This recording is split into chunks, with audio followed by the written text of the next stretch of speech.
Existentialism. Just the word itself, right? It probably makes you think of gloomy cafes, black turtlenecks, and a whole lot of despair. But what if that whole image is completely wrong?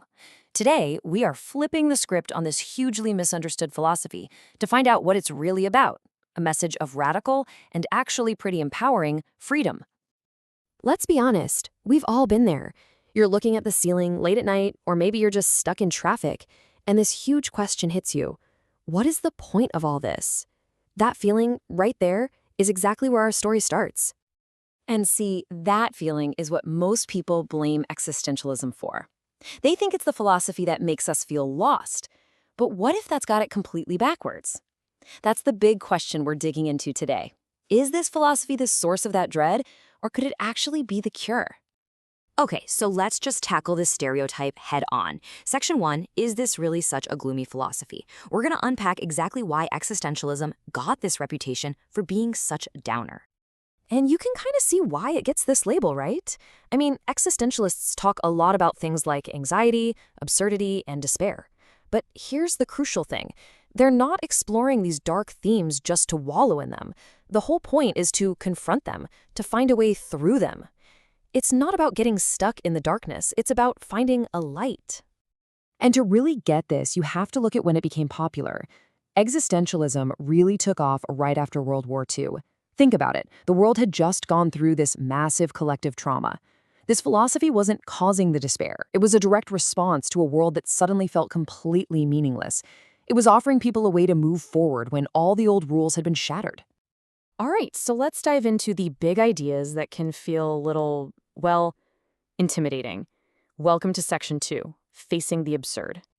So what on earth do they mean by the absurd? It doesn't mean life is just silly. It's about a very specific clash.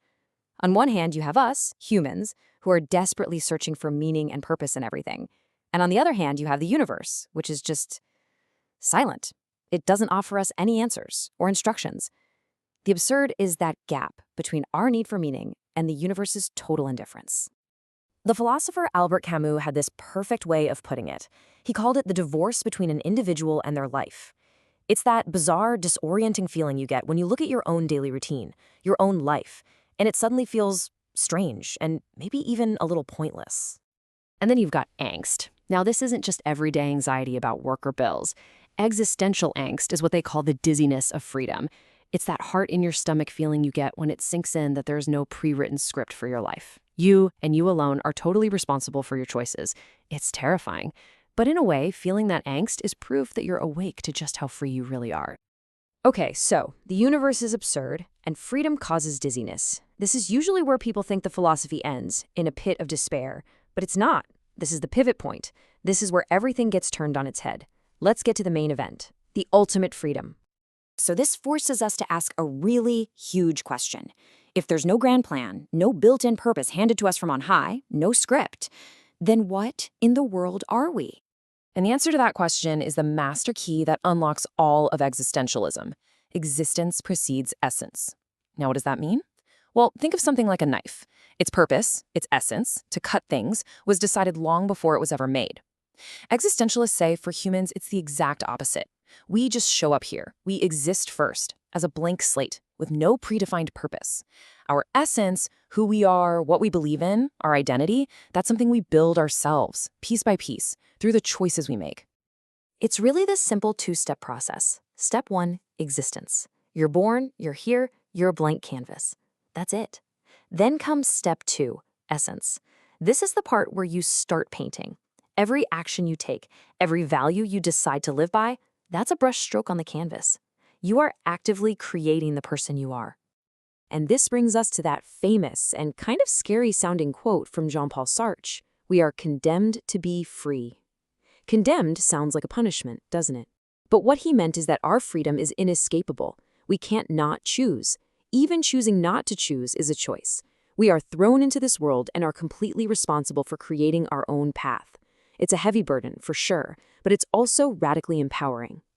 Now, it is so important to make this next distinction, because saying the universe has no inherent meaning is not the same as saying nothing matters.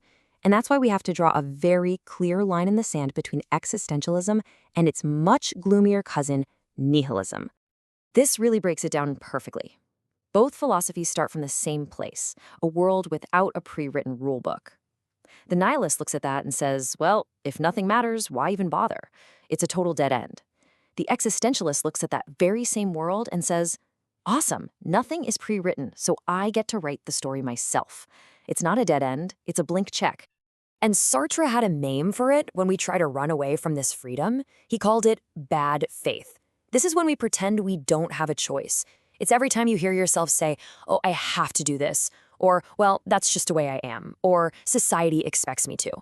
We're just making excuses to avoid the terrifying responsibility of our own freedom. It's like we're committing a kind of philosophical suicide, giving up on living a real, authentic life. So if we say no to nihilism and no to bad faith, what does living an authentic existential life actually look like in practice? Let's get to our final section and see how this all comes together. Life as a masterpiece. When you boil it all down, it's really about this fundamental shift in your mindset. It's a conscious decision to go from giving up control and just letting life happen to you to stepping up and taking total, radical ownership over your choices and your path. You stop being a passive character and you become the author of your own story. And this, right here, is the beautiful final takeaway. A life that doesn't come with an instruction manual means you don't have to follow anyone else's rules. Instead, your life becomes this deliberate work of art. And the most empowering part of all, you are the artist. You're holding the brush. So, let's just quickly recap this whole journey from gloom to freedom. First, face the absurd head-on. Don't run away from it with easy answers. Second, embrace that feeling of angst, not as a bad thing, but as evidence of your own freedom. Third, reject bad faith. Own your choices, don't make excuses. And finally, and this is the big one, create your own meaning, your own values, your own purpose. So in the end, we see that existentialism doesn't leave you with the question, what's the point? Instead, it hands you the tools, the pen, the paintbrush, the chisel, and says, you decide. So the final question isn't for me, it's for you. If your life is your masterpiece, what will you create?